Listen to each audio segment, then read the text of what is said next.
warahmatullahi wabarakatuh.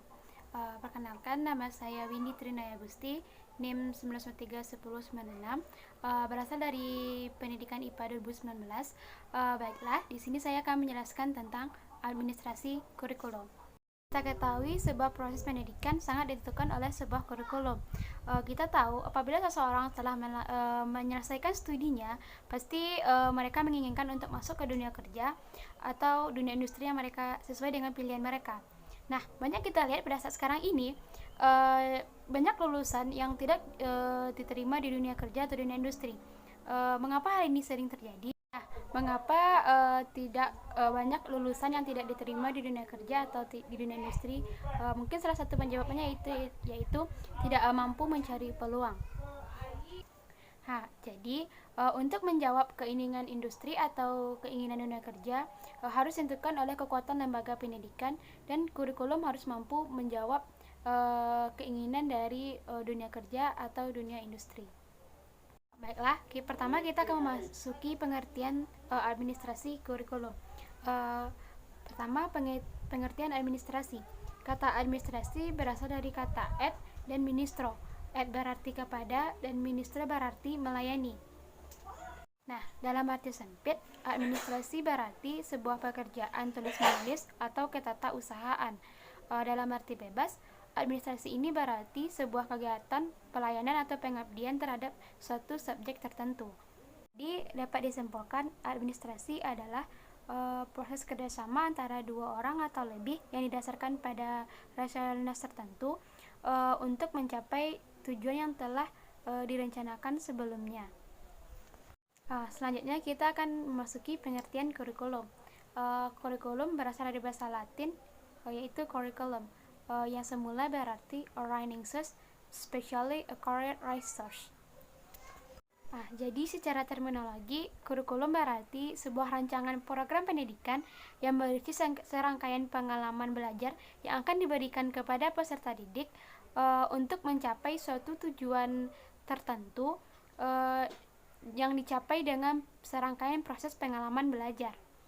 Menurut Undang-Undang Nomor 20 Tahun 2003 tentang Sistem Pendidikan Nasional, administrasi kurikulum berarti sepakat rencana yang berisi mengenai tujuan, isi bahan pelajaran, dan tata cara atau strategi yang digunakan oleh setiap lembaga satuan pendidikan yang dijadikan sebagai pedoman dalam proses belajar mengajar untuk mencapai tujuan pendidikan. Nah, apabila kita tinjau dari pengertian administrasi kurikulum menurut Undang-Undang Nomor 20 Tahun 2023 tadi, itu berisi seperangkat rencana pengetahuan. Maksudnya di sini yaitu sebagaimana sebuah lembaga pendidikan baik sekolah maupun universitas menyiapkan rencananya sedemikian rupa, baik berupa isi, tujuan, strategi yang ditetapkan untuk dibawa ke dalam proses belajar mengajar atau KBM. Pengertian administrasi kurikulum dapat kita pandang dari dua sisi. Yang pertama, segi sempit. Menurut dari sisi pandang sempit, administrasi kurikulum berarti seperangkat mata pelajaran yang akan diberikan kepada peserta didik dalam kelas melalui proses belajar.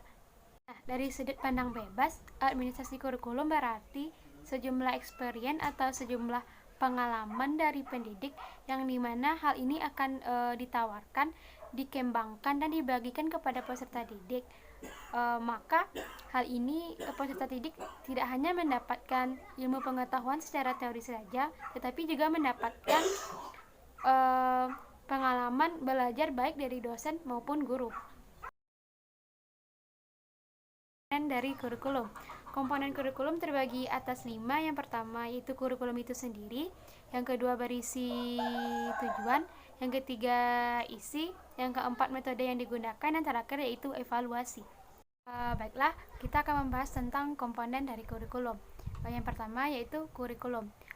Kurikulum yaitu seperangkat rencana dan pengaturan yang berisi tentang tujuan, isi, bahan pelajaran dan tata cara atau strategi yang akan digunakan oleh satuan lembaga pendidikan yang dijadikan sebagai dasar pedoman dalam proses melaksanakan belajar mengajar atau KBM.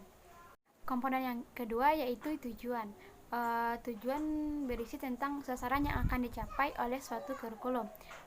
Tujuan kurikulum berdasarkan terbagi atas 3, yaitu domain kognitif, afektif, dan psikomotorik. Komponen yang ketiga yaitu isi atau materi pembelajaran. Maksudnya di sini yaitu sekumpulan mata pelajaran yang akan didiskusikan pada saat proses belajar mengajar atau KBM. Isi atau mata pelajaran ini tidak hanya tentang pengetahuan saja, tetapi juga tentang nilai, keterampilan, dan sikap.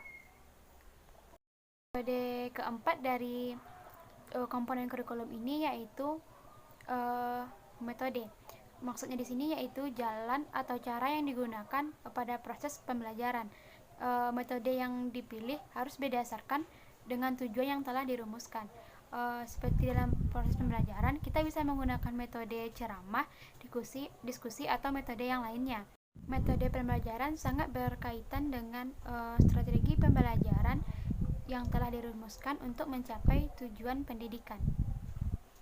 Dan komponen terakhir dari kurikulum ini yaitu evaluasi.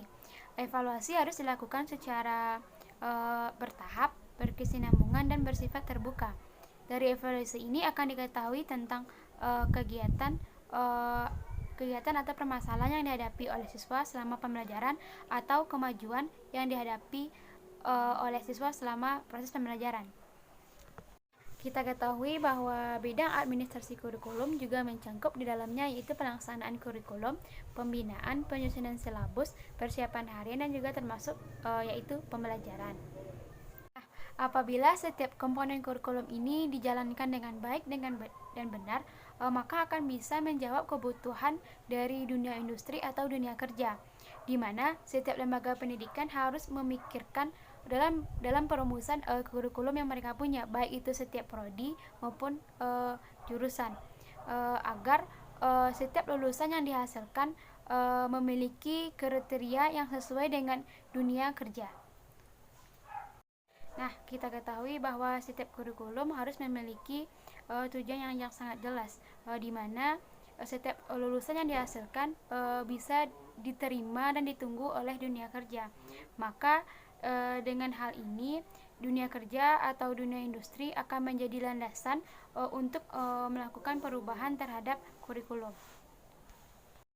Untuk melaksanakan fungsi administrasi, kita harus melakukan 4 langkah minimal, yaitu planning, yang kedua organize, yang ketiga actuating, dan keempat evaluasi. Langkah yang pertama yaitu planning atau perencanaan. Dalam perencanaan atau planning kurikulum yaitu adanya analisis garis atau analisis mata pelajaran. Dalam perencanaan kurikulum yang direncanakan sudah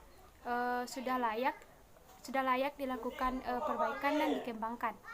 Perencanaan dalam kurikulum ini dalam lembaga pendidikan seperti adanya kalender akademik, program tahunan, program semester, dan pengajaran.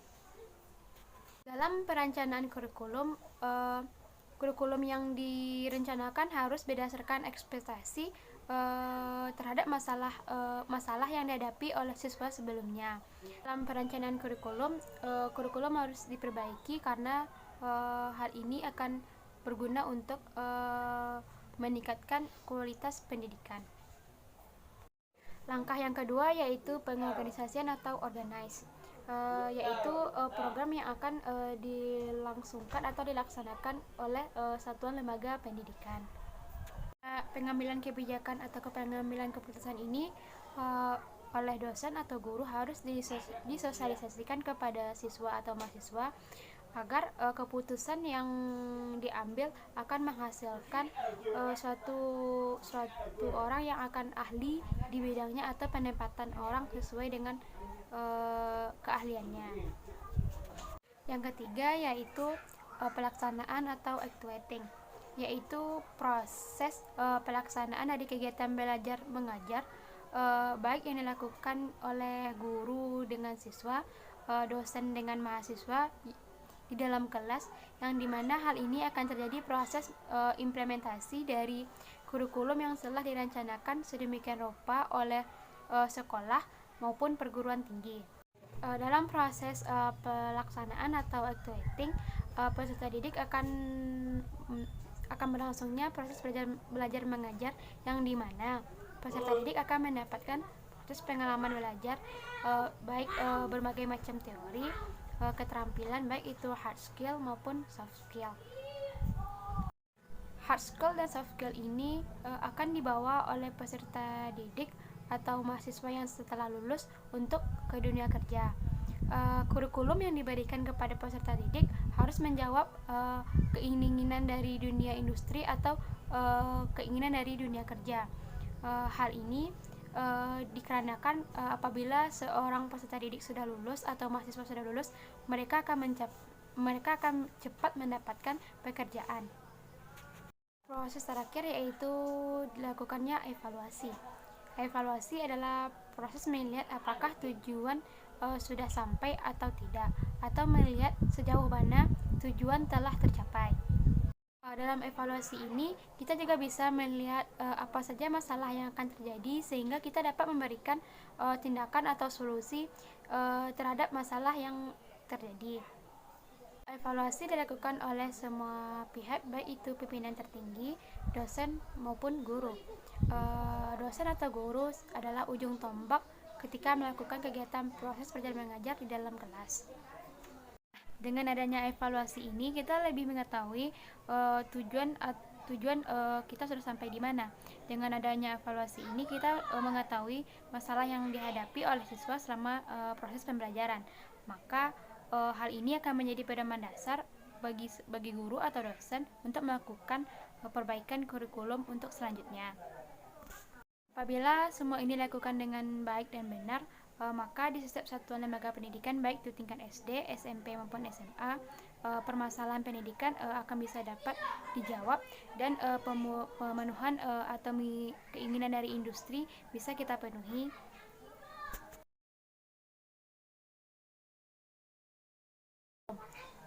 Kita tahu bahwa proses pendidikan akan tetap terus berlanjut atau terus-menerus. Jadi, peran guru atau dosen sangatlah penting dalam administrasi kurikulum karena merekalah yang akan merencanakan, melakukan dan memperbaiki kurikulum itu sendiri. Masalah yang dihadapi oleh siswa selama pembelajaran atau data riset lapangan yang paling tahu adalah guru atau dosen. Maka, di sini peran guru atau dosen sangat penting dalam perbaikan kurikulum. Dengan adanya permasalahan dari siswa selama proses pembelajaran, guru akan terlibat secara langsung untuk mengembangkan kurikulum dan perbaikan kurikulum. Baiklah, sekian dari saya tentang administrasi kurikulum. Saya mohon maaf jika ada salah. Saya akhiri dengan Assalamualaikum warahmatullahi wabarakatuh.